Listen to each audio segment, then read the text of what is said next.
Namaste and welcome back to today's episode of Mahabharata Matters. In the previous episode, we saw that Sanjaya had delivered Dhritarashtra's message to Yudhishthira. He returned from Upaplavya to Hastinapura. When he came back, he went straight to meet Dhritarashtra. He spoke to Dhritarashtra. He said, Yudhishthira has sent his pranams to his uncle. They are all doing well and have inquired about your well-being too. I was very happy to spend some time with them. I had almost forgotten what happiness is. They are the ones who are dharmic, you are a sinner. But still, you and your sons want to enjoy the land and have asked dharmic Yudhishthira to go back to the forest again. I have conveyed your message to Yudhishthira. His reply will come to your court very soon. I take leave of you now. And he left. Sanjaya, although was the charioteer of Dhritarashtra, he was his friend and confidant as well. At times, he took liberty to speak his mind to the king. Dhritarashtra was very disturbed by the sharp and curt few words of his charioteer Sanjaya. He could not sleep. He sent word for Vidura to come meet him. Vidura came hurriedly due to this untimely call from the king. Dhritarashtra said to Vidura, I am unable to relax or sleep, Vidura. Sanjaya spoke very harshly to me after coming back from Upaplavya. Please comfort me and help me go to sleep. Help me sleep peacefully, Vidura, he pleaded. Vidura almost gave a sarcastic smile. He said, You have lost your sleep, Dhritarashtra, since Dyuta Sabha happened. Well, actually, even before that, he added, when you heard that your brother Pandu had gotten a son in the forest, even before you were worried about the heirship of the kingdom. You haven't slept peacefully because of your jealousy and desire for the throne. Your brother's sons have always followed the path of Dharma, although you have wronged them on many occasions. You have been very foolish in how you have conducted yourself, or you have let your son behave, he added. Dhritarashtra asked, O wise Vidura, what is the difference between wise and foolish? Why do you say so? He asked. What Vidura spoke to Dhritarashtra after this is one of the most beautiful portions of the Mahabharata. He taught the entire Dharma Shastra in a concise manner to Dhritarashtra at this point. These wise words are also known as Vidura Nīti. Each verse is a gem and should be contemplated at all times and followed at all times. Keeping time in mind, we will just visit a few of these verses here. Vidura said, Nadeva dandamadaya rakshanti pashupalavata yantu rakshitum icchanti sadbuddhya yojayanti tam. The meaning is, Devaha dandam adaya na rakshanti. God will not come like a cowherder and constantly lead our path for us. Instead, He equips us with wisdom.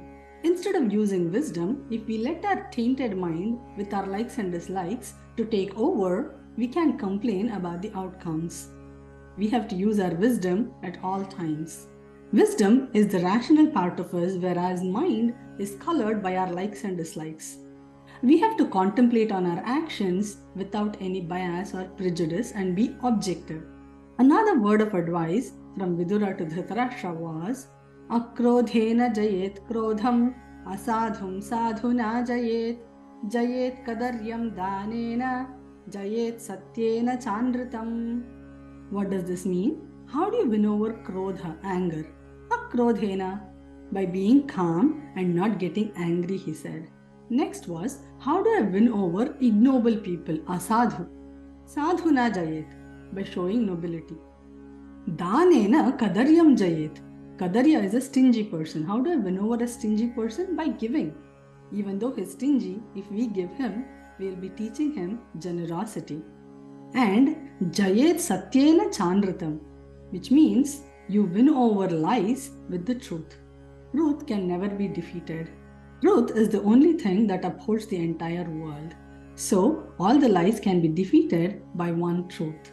Keeping our calm, morality, generosity and honesty are the best way to conduct ourselves, says the shloka. Another verse Vidura said was, Kshama shastram kare yasya durjanah kim karishyati atrine patito vahnihi swayamevo pashamyati. What does this mean? Yasya kare kshama shastram asti. in whose hand the weapon is forgiveness, Durjanaha kim karishyati? What can an evil person do to him? He gives an example in the next line. Atrane patitaha vahnihi. The fire that has fallen on a place where there is no grass. Swayameva upashamyati. It dies itself. What do we understand by this? When fire falls on dry grass, everything sets ablaze instantaneously. Everything around catches fire very quickly as well. What if a matchstick falls on a hard surface where there is no fuel for it to catch fire or set itself ablaze? The matchstick dies itself out. Same is the case when evil people show anger or deceit. If the other person is forgiving and does not flare up at their actions, what can the other person do? Isn't this the best way to resolve conflicts? Troublemakers can keep giving trouble, but if we do not react to them, that is the best way to handle a conflict. There are so many such verses in this portion of Mahabharata that each one can be contemplated and applied instantaneously in our real life. These are the points to contemplate upon as well as our takeaway messages for today. With these thoughts, we come to the end of today's episode. Remember, in this series, we are discussing matters of Mahabharata because even today, Mahabharata matters. Hari Om!